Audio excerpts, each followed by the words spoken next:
But for us, we don't act on the basis of press reports. We act on the basis of evidence or official communication in the established channels that this is now the position.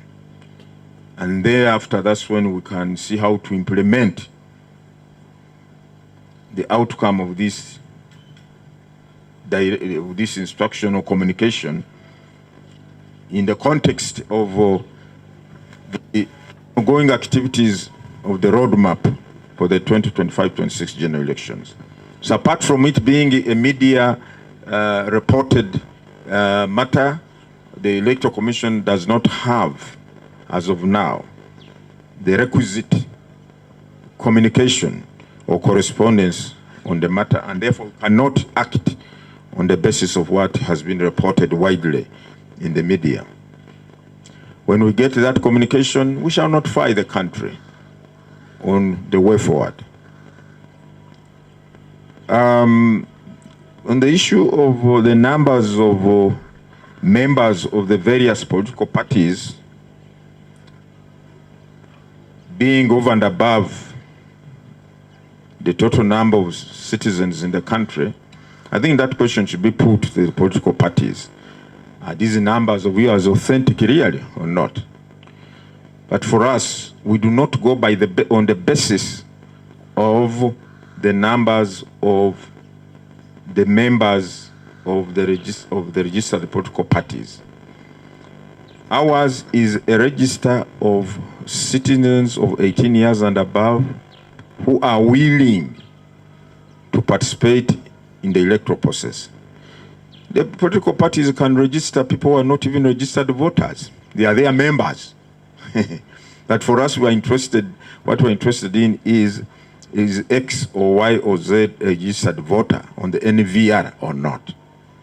So that's all I can say. For us, we believe that whoever is on the National Voters Register applied to be a voter, and we are not, that's why we are displaying this, the register, to enable all these voters who expressed interest to be voters to come and confirm, yes, my correct name, my correct photograph, my other particulars appear on that National Voters Register. So we are not worried by the claims of the political parties.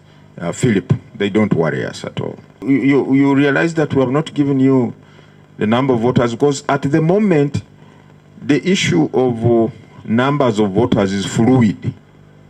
It's not definite, it's not static. Incidentally, even after the display exercise, since we have said those who may have applied to be registered as voters or who voted previously, but for some reason, unknown reason, their names are not on the register, they should be included. Those who died, who are not eligible, should be removed. So you can see the numbers on the register can go up or down, go up or down. So in our thinking, we feel that we should be able to give a definite figure to the country rather than keep on mixing them up. Today, they are like this, tomorrow, today. No, we are waiting after we have completed the entire display exercise. Then we shall give you a display exercise. Then the recommendations to the tribunals have been scrutinized. Then the recommendation to the commission has been made, remove this person, include this person.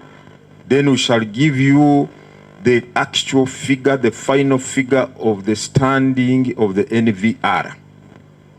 So that's why we have said, let's not keep mixing up the people. Let us wait. Since this exercise is lasting 21 days or so, about a month, including the other period we shall give to these other 620 polling stations, let's wait when we have concluded, then we shall be able to give you the final figure.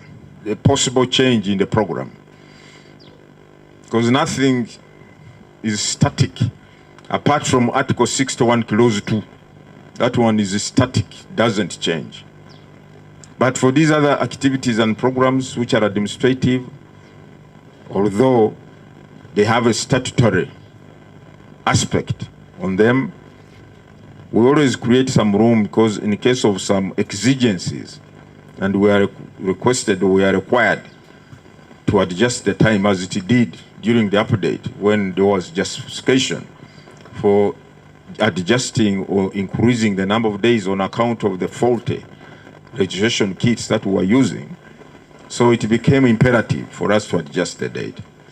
We want to believe now this period we are praying and hoping we may not have to adjust apart from the 620 polling stations.